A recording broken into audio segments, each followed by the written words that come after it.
Here we go again.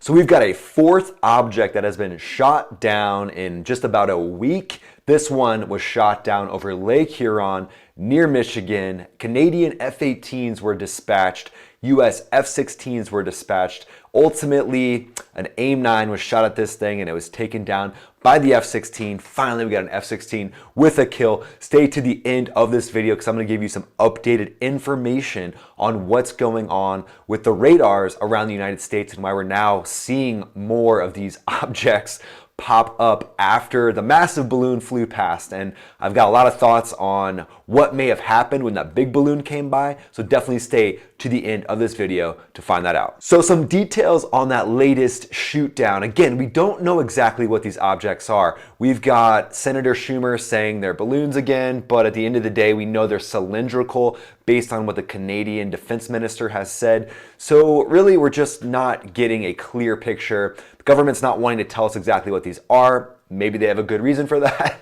Remains to be seen. But at the end of the day, it's definitely interesting that these things are cylindrical and they are interfering with civilian aviation. This recent one was flying at 20,000 feet, which is definitely more of an impact on civilian aviation.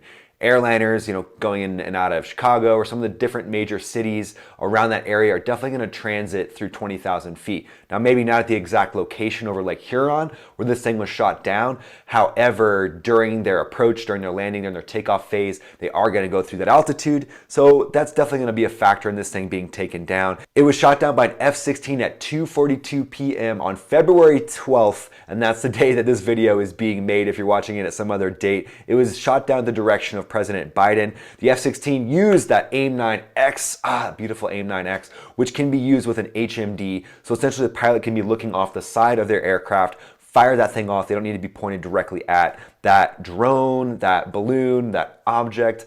I'm just going to call it the Chipotle burrito balloon at this point. I mean, we're going to talk more in a second about what I think it actually is, but why didn't they use 20 Mike? Why didn't they use the gun to shoot this thing down?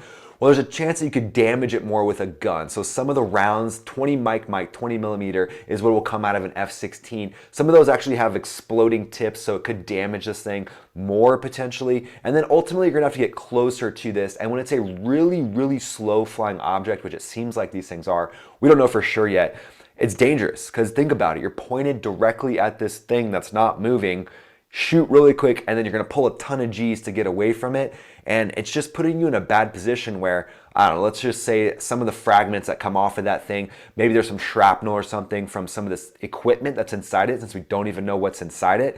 So at the end of the day, you don't want to put your fighter jet in a position where you might be flying through debris, which is why having the standoff of an AIM-9X, which is a short-range air-to-air missile, is definitely the better choice. And now here are some comments directly from the Pentagon. They said its path and altitude raised concerns, including that it could be a hazard to civil aviation. The Pentagon said in a statement, the location chosen for the shoot down afforded us the opportunity to avoid impact to people on the ground while improving chances for debris recovery over the ocean, since obviously they're getting a lot of practice with that already with the coast of South Carolina with the big balloon being picked up. And then like we talked about, Canada did dispatch their F-18s just in case they needed backup to back up the F-16s, and Canada says they support the USA and will continue to protect North American airspace with the United States.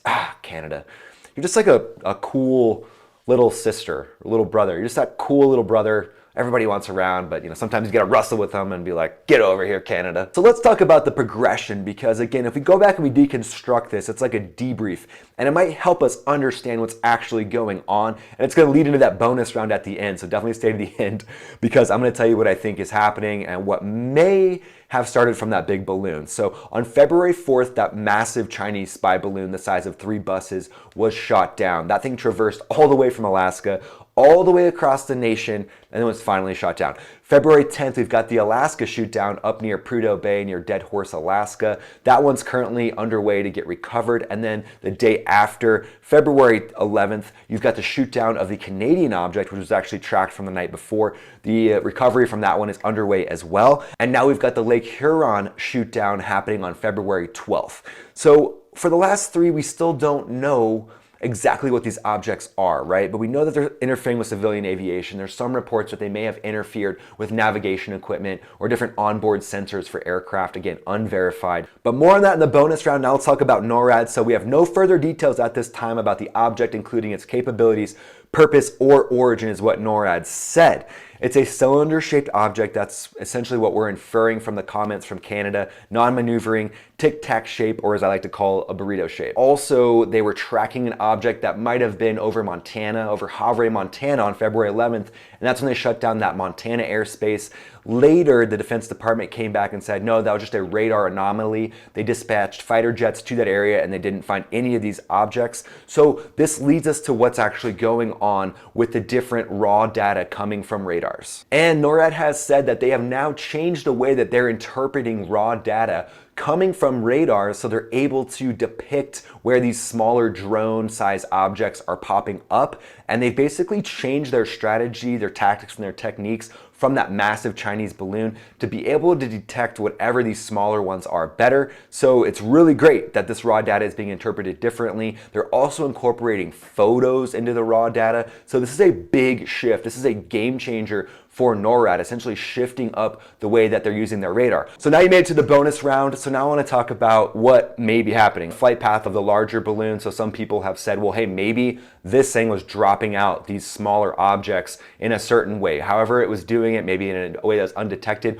or being up that high, maybe you just couldn't see these smaller objects being released. So whether that's true or not, I don't know. Hopefully there was some detection going on by the government to make sure that wasn't happening. But again, this is why I would say never, ever let a large object like that from a foreign nation who has aims at spying and disrupting your country fly all the way across your nation unchecked. That's something that I think we should never let happen again. So potentially these smaller drones, balloons coming out of that one, definitely not impossible, but not verified as well. So again, there's going to be a lot of thoughts, a lot of assumptions that are coming out.